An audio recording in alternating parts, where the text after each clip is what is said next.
Hey, welcome back to Turntable Guy. On the bench today we have an AKAI. This is an AP-D30. I think I did an AP-D33 once. This must be the model before the 33. And these are nice turntables. They're nice big turntables. If you like a big looking turntable, this is definitely it. I mean, just the lid itself is the standard turntable. Then it's got another couple inches at the front here where all the controls are. And it stands really nice and big, and I like to look at them. And I like AKAI turntables in general. I think they're very nice. And I'm pretty sure AKAI did make their own stuff. And these are nice. They're direct drive. This one's a semi-automatic. Yes, a semi-automatic. And it's got the original head shell. And I don't know if this is the original cartridge or not, but these are actually really good sounding cartridges. It's a Shure. It's a 110, is it? Really hard to see. But these are actually P-mount cartridges that are in an adapter. Nice cartridge. Sounds really good. I think it's a 110. I'll check that out. And this one's come in for speed issues, and that is very common. I think I addressed that in my D33 video. That one had some actual electronic issues, capacitors and resistors, I believe, that were kind of wonky on that one. So we're going to plug this in and see what kind of speed we're holding. Let me take the dust cover off.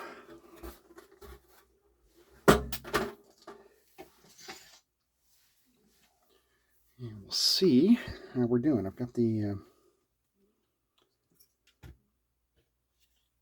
phone app here. Okay. Let's see here. This should start by moving the arm out. There we go. Okay. Let's adjust our pitch. Whoa. Holy moly.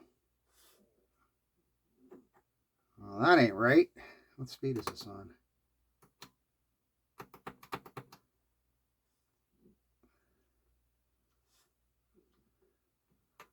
It's on 33. And it looks like dirty controls on this one.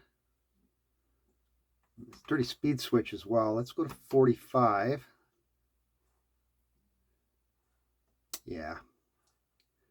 I think we just got some dirty controls on this one. I don't think it has the electronic issue. Like, I'm looking at it, it's just very slow right now. I adjust it and it's all over the place.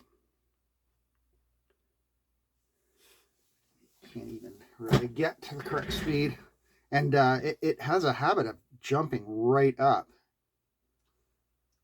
So sometimes just by exercising the pitch knob and the speed switch, you can get it to kind of lock in. Now this is just dirty. Just seeing if we can kind of get it to.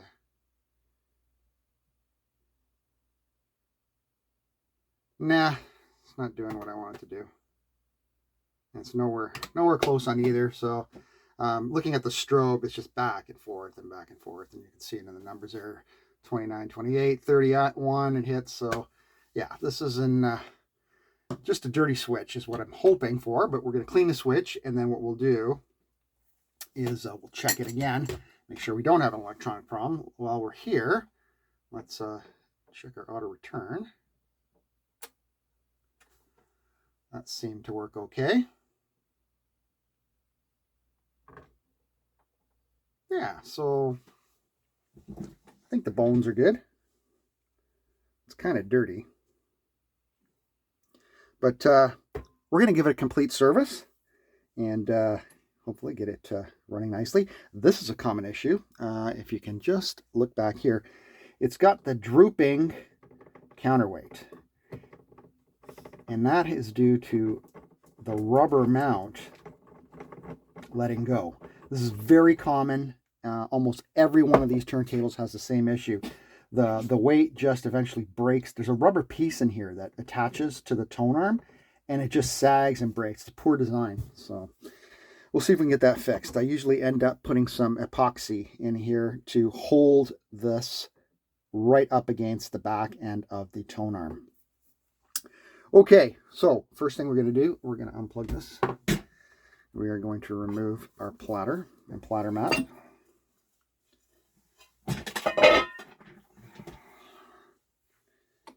Let's have a look at our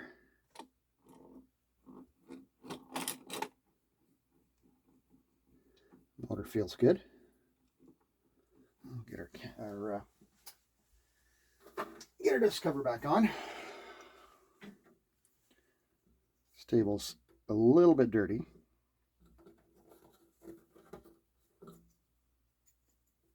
All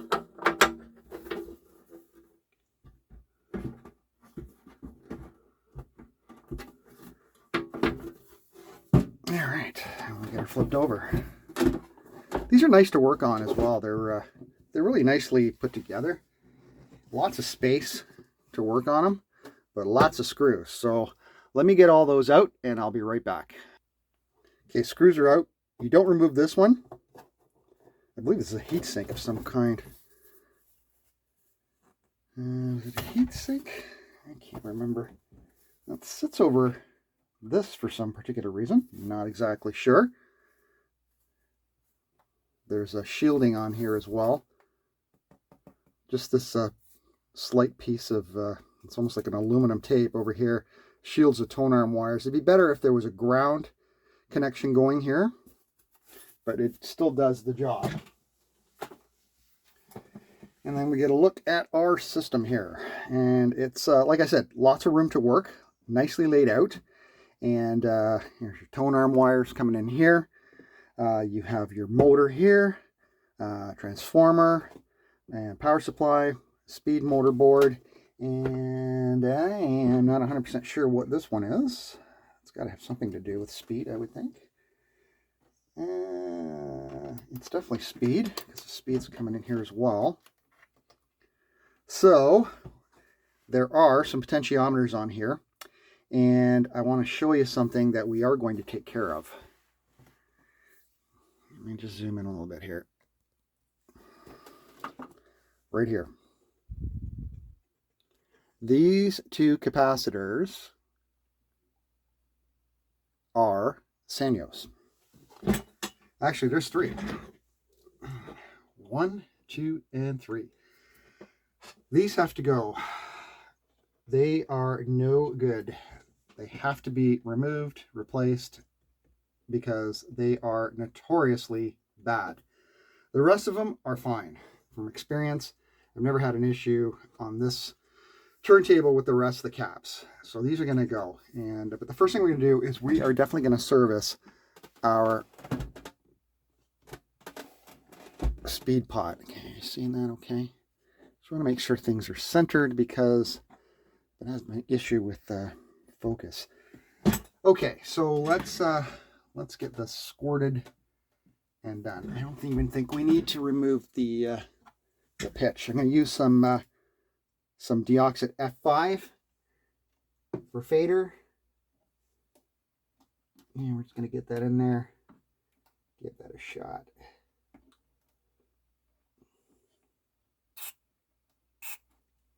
Kind of in a bad spot.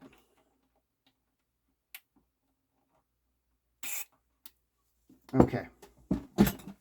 This one seemed particularly dirty, so I gave it a good squirt.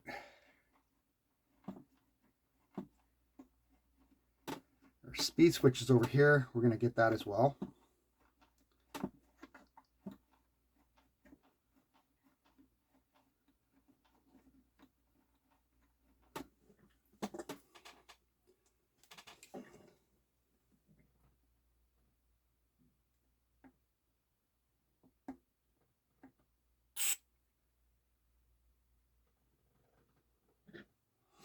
One thing I've noticed about the F5 is that when you first apply it,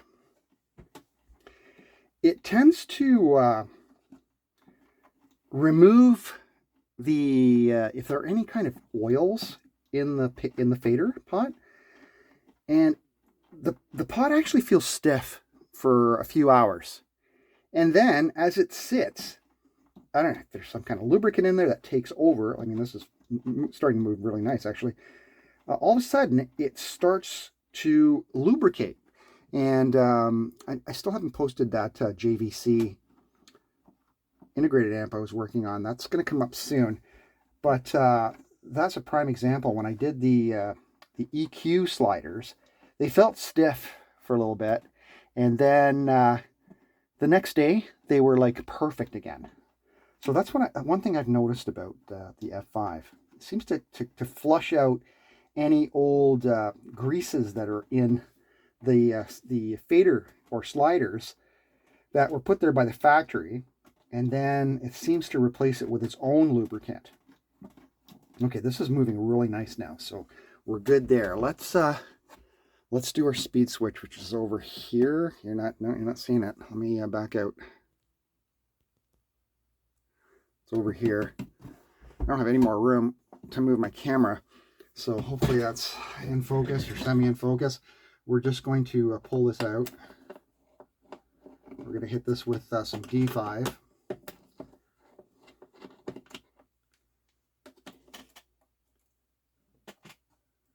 Here it is right there.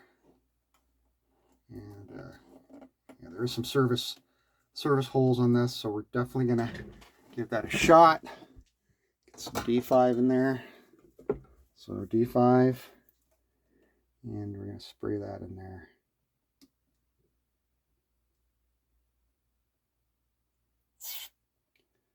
Very nice.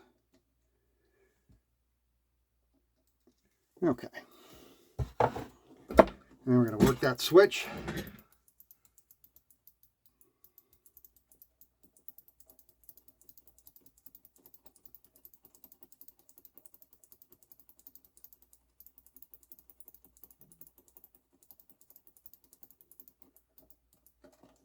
And put it back.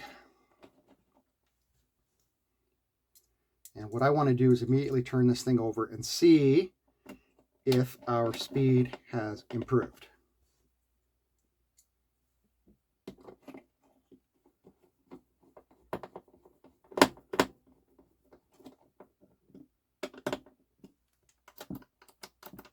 Okay. Let's just zoom out a little bit here and flip this back. I'm not even going to put the base back on it because nothing's going to touch. And we'll just take this off again. Get our platter.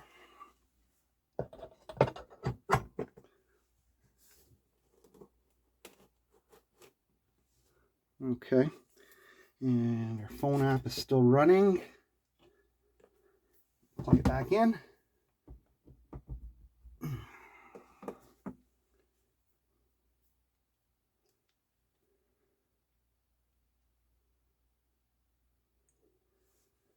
Okay. Let's see.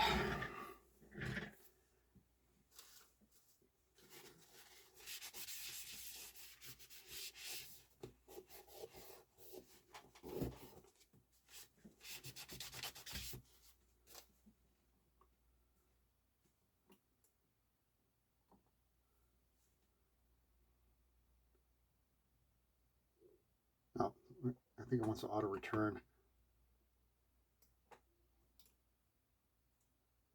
Okay, we're on 33.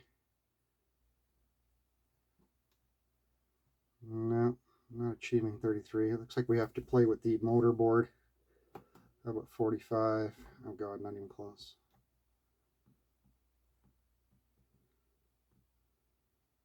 45. No, it's slow on both speeds. Yeah. Okay, looks like we're going to have to adjust the pots on this one. And before we do that, I just want to have a look at them. They looked kind of dirty.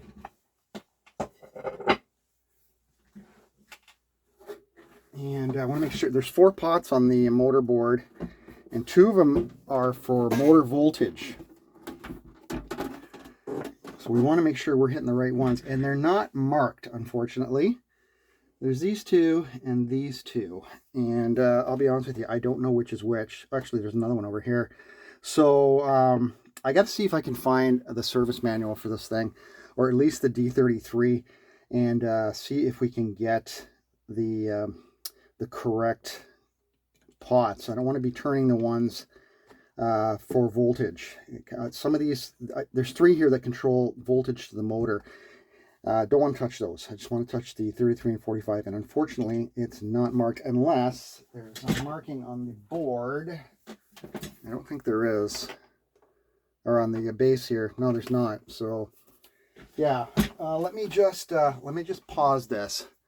I'm gonna see if I can get a service manual. I know that vinylengine.com, they've shut down their downloads right now, and that's really unfortunate. They're saying that something to do with finances or something.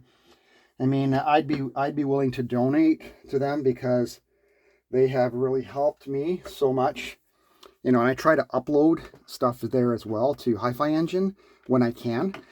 And but if I can't download there, it'd be horrible if we can't get our service manuals anymore, because they're the best supply of service manuals on the net. So that's a plug out to Vinyl Engine.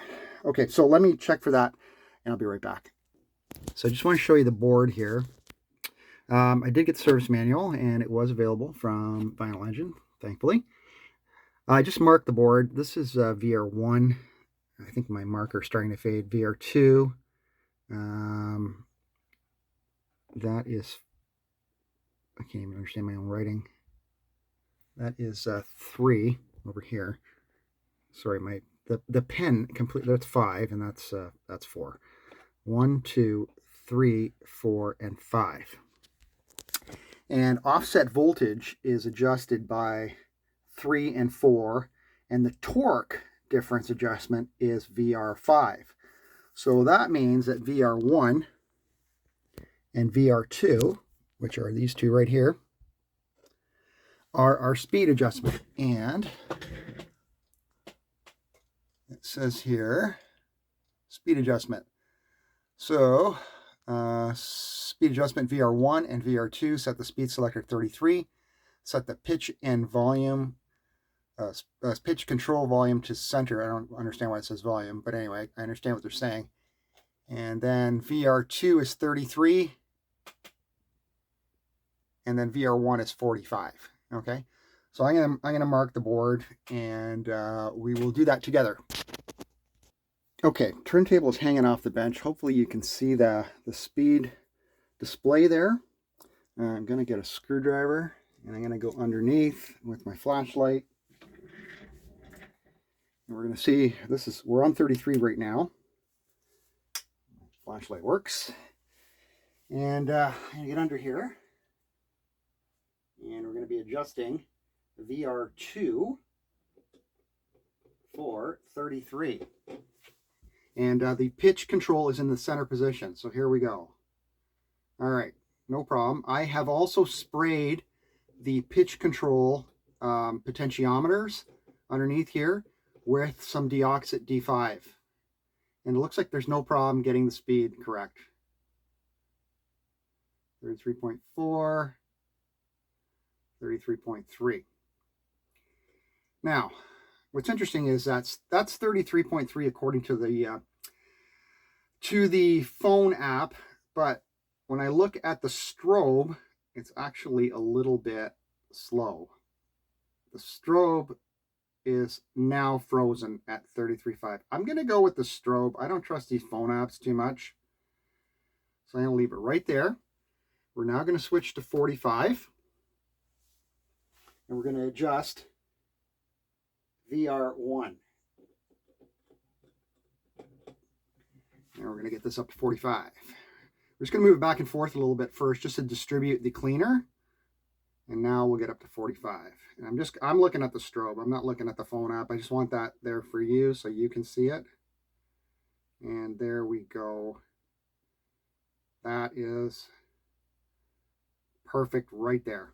Okay, so now, according to the strobe, I've got perfect speed. So we're on 45. I'm going to go down to 33. There we go, exactly where I set it. And the speed switch is perfect. And this turntable is spinning correctly again. Okay, so no electronic issues, but that doesn't mean we're not going to take care of those Sanyo capacitors. So I'm going to pause. When I come back, we'll continue on with the service. Okay, welcome back. All right, so these were the two pots that we turned. As you can see, they took, I think they were more to the right side of the potentiometer. They've come quite a bit over here. So anyway, I'm going to show you how you loosen and flip this board over for service. Just a couple screws, and then the motor itself has a ribbon cable that has to be removed. And how you remove it, this one's particularly finicky if I remember. You slide this catch over, and then you're going to grab the pins and just pull them straight out, and just be careful not to bend them. And then you can slide your board out. And you probably need to cut this tie here because there's not a lot of play in the wiring.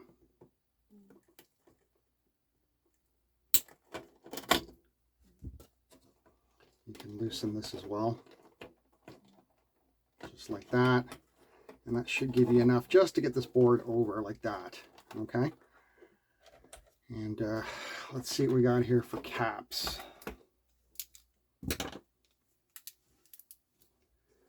So we have a 3.325,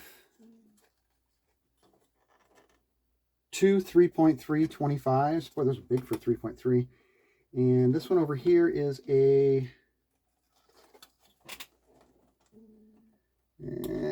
come on, baby, can't see you. A 0.4725. Okay, so let's see, two 3.325s, 3.325s. There we go. Look at the difference in size. Check this out. 3.325. Look at the difference. So two of those. And a 0.4725. And I have a bunch of these as well. I think these are 50s. Yeah, it's a 0.4750. That's all I have in stock. So,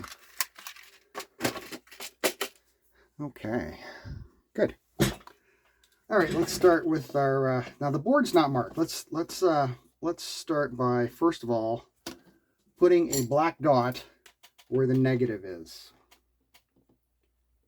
And believe me, you will forget. You may say, oh, the black dot's here. You're going to forget it. I'll guarantee you.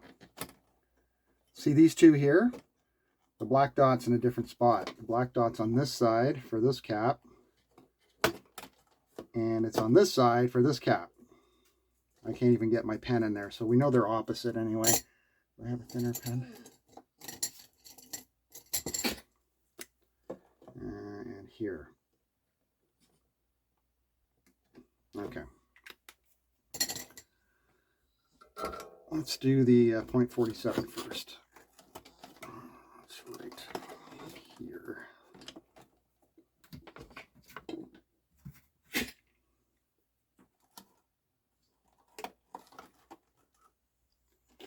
And people are asking, well, why didn't you change them all? Well, a couple reasons. We know the table is working.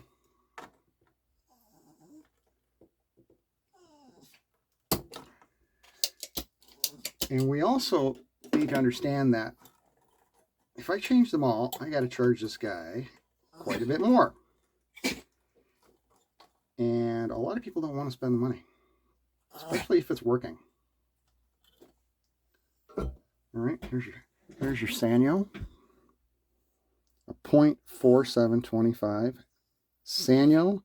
My component tester died, which is pretty typical because it's just, you know, that's my dog hacking over there, by the way, if you hear something. Let's just see what kind of we can't check for ESR, but we can check for capacitance. So it's saying it's all over the place. 700, 800. So it's probably bad. Now, grab a new one here.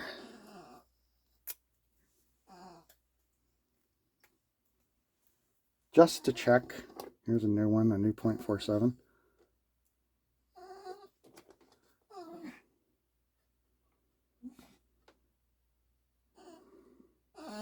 There we are, 0.47. I think my battery's going low on this thing. Trust me when I say, when you see a Sanyo cap, replace it. Okay, so here's our negative mark. The shorter lead is always the negative. Put that in. Let's bend those over a little bit. And we'll solder that in place.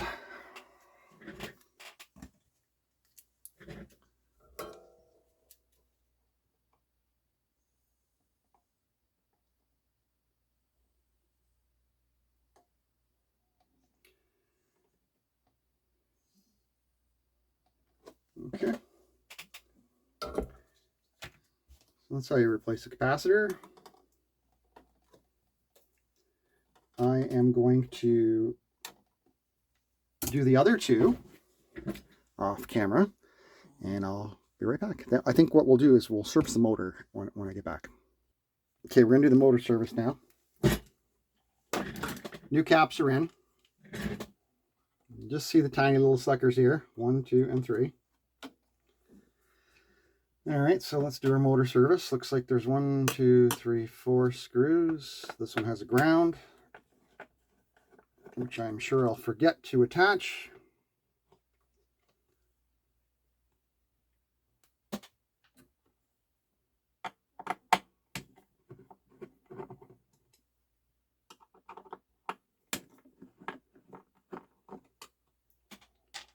We have to remember that this corner, for some odd reason, has a different screw. Oh, it's much longer. Let's put it right there so we don't forget. And we can flip our motor over. It's nice to have this disconnected. How does that look? Looks good. Pop that off. Oh, it's an inverted bearing. Hate these things. Okay, and it is well lubricated as well. Let's have a look. See here. I see lots of oil. And it is oil. It's lubricated, which is nice. So I'm not a big fan of inverted bearings because the oil has a tendency to leak out. You can see oil right here. There's a little ball bearing in the bottom there. Looks like it's pressed on.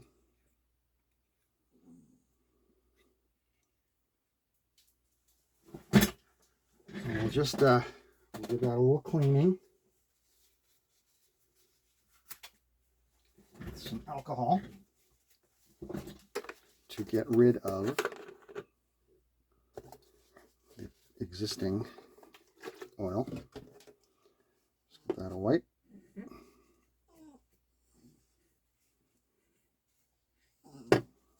And with our Q-tip, we're going to clean out the bushing. This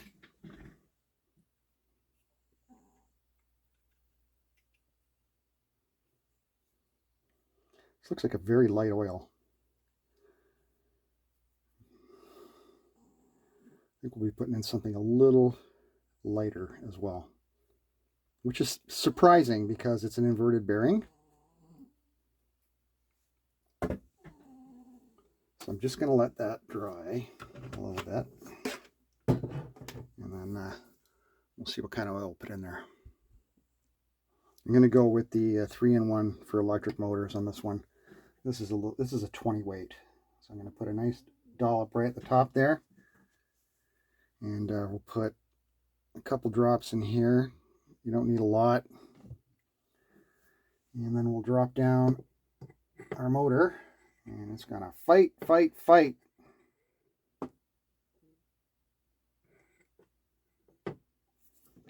And we'll just let that sit and let gravity do its work. And when I come back, that should be sitting down. Okay, it's nice and flat now.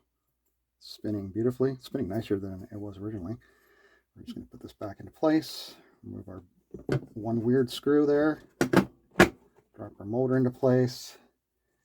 And get it fixed down here.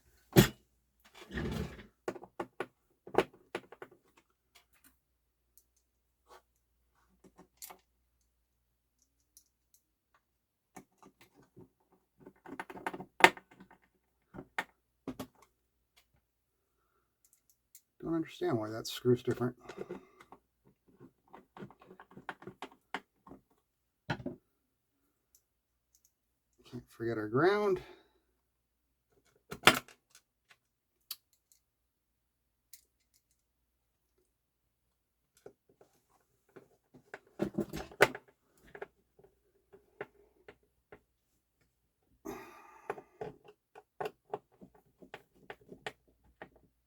There.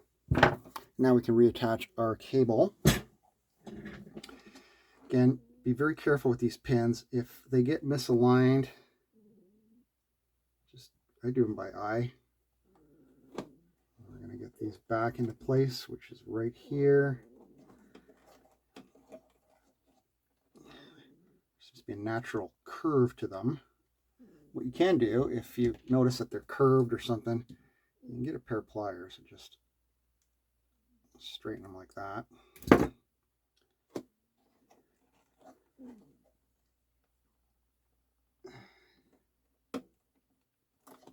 I cannot see. There we go, that's better.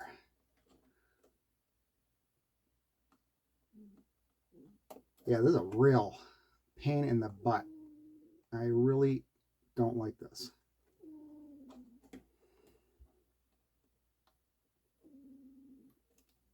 Because once you get them in, you kind of got to wiggle them too, and then lock it down. And there we go. All right, so we have serviced everything on the underside here that we need serviced. There's nothing else that I can see down here. Everything else is fine. Okay, so let me button this up. And what I'm going to do is we'll come back up top and we'll deal with this situation.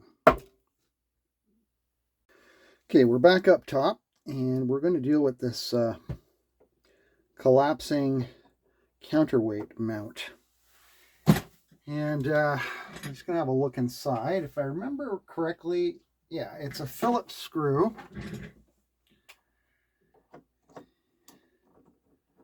It's a little difficult to get to.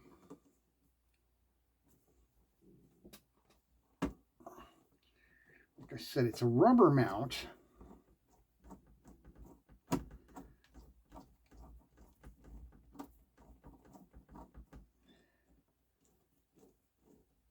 And I'll show you why it fails. If I can get this out.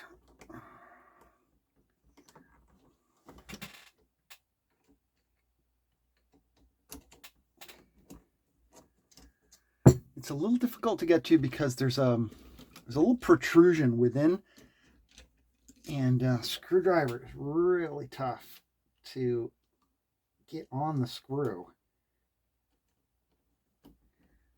I think I got it this time.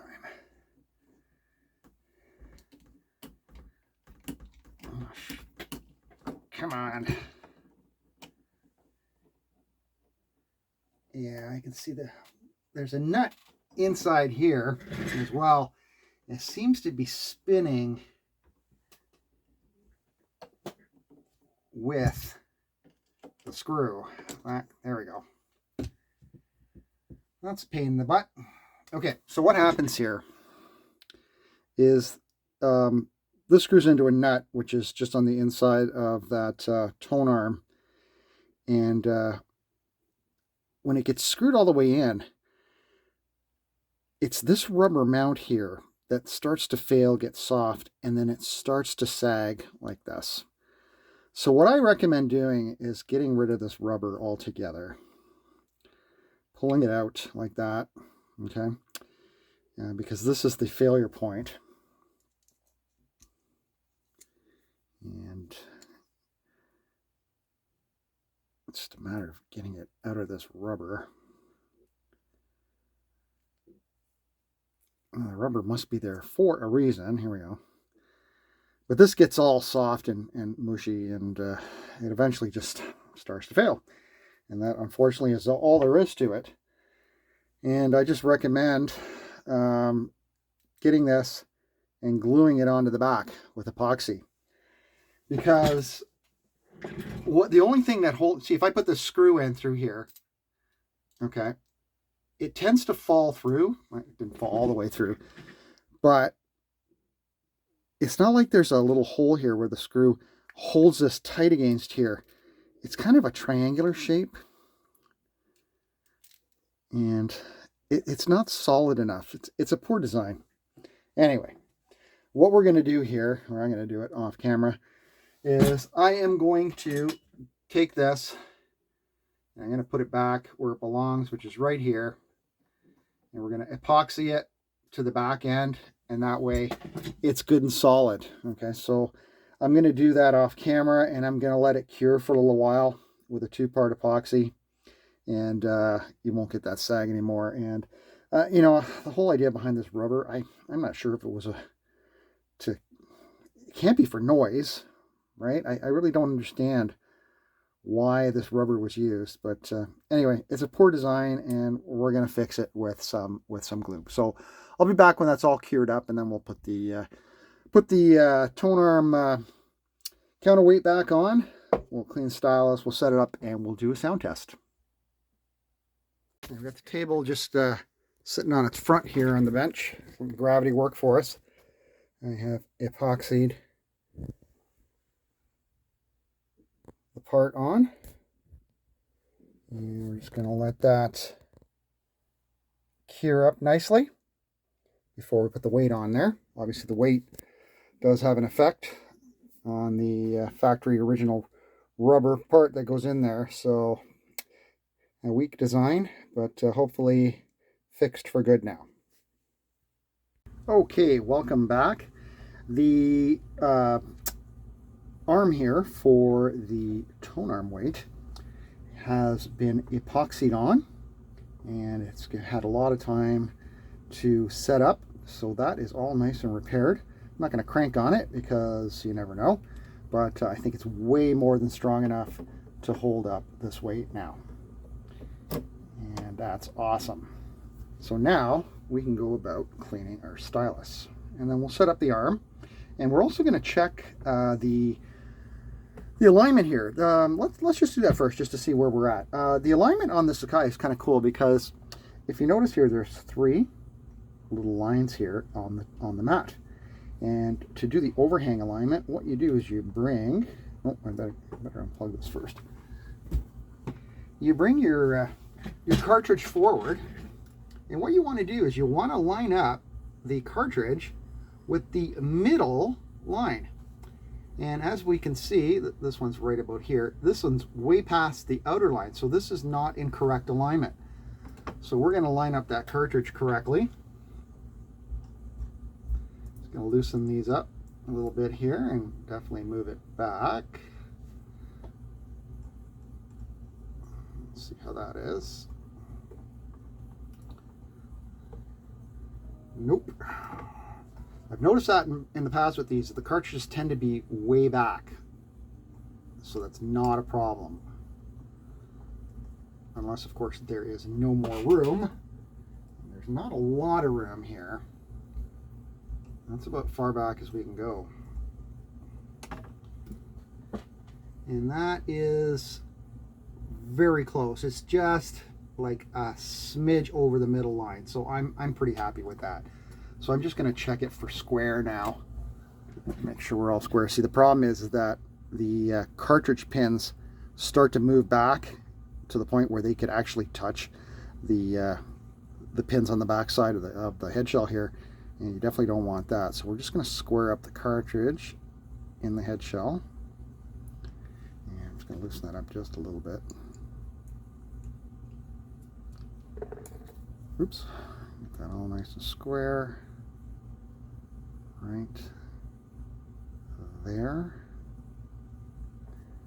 and we'll just tighten this down.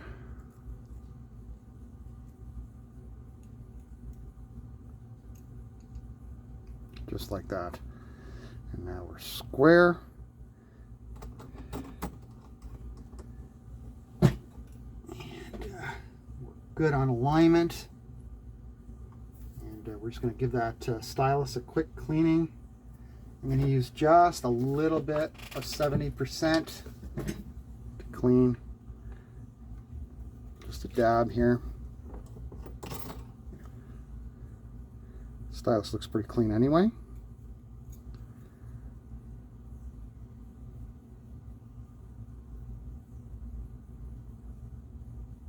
All right, looks good.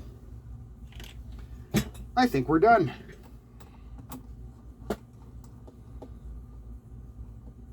Only thing left to do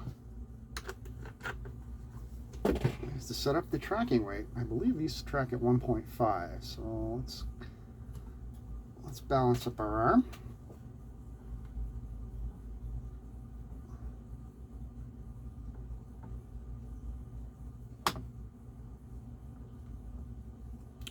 Turn our anti-skate to 0. And that's pretty close right there. Bring that to 1.5. Just hold the weight, move the numbers, the dial here, and we'll bring that forward to 1.5, and then we'll check it.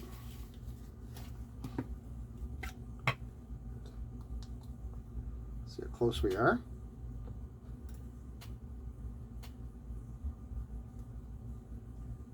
Pretty close.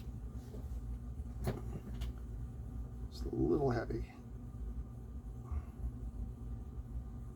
Good. We'll go with that. And we'll just realign our dial here to 1.5. And we will set our anti-skate to 1.5, which is right about there. And we can do a quick sound check. First thing we'll check for is any hum. No hum. Sound in both channels. All right, let's do our sound test. Queuing up. Speed is rock solid. And when I switch between 33 and 45, they're both stable, which is nice. That means you don't have to adjust the pitch in between.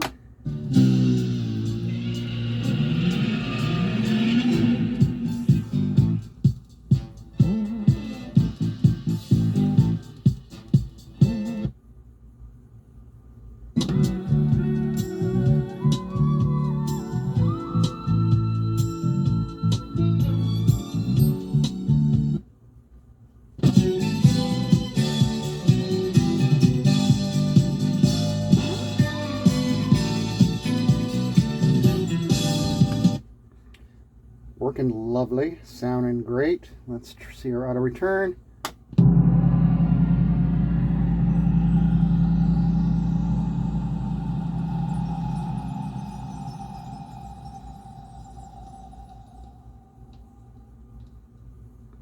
Make sure this is going at the right spot. If not, that is the adjustment screw underneath that plug there. No need to adjust. Sounds like it's working great. Perfect. All right. One AKAI saved. Gentleman who owns this got this for free with a record collection. He's going to give it to a family member. So free is a great price. You know, you might have to put a few bucks into it now for the service, but it's running great. So if you have one of these AKAI decks, So an AP-D30, an AP-D33, I don't know what the difference is, they look identical. More than likely you're going to have speed issues because of a filthy pitch control and a speed selector switch. Also, you might want to remove those Sanyo capacitors that I removed. There are 3 of them on the board. These are them. There's 2 3.3 microfarad at 25 and 1.47 at 25. So get those out because they're usually in rough condition at this point. And other than that, it's a nice sounding turntable and it's a nice looking turntable. That is the AKAI AP-D30. Thanks for tuning in. I hope you enjoyed that. And like always, if you could like, subscribe, leave a comment, I would appreciate that. And we'll catch you in the next video. Thanks. Bye-bye.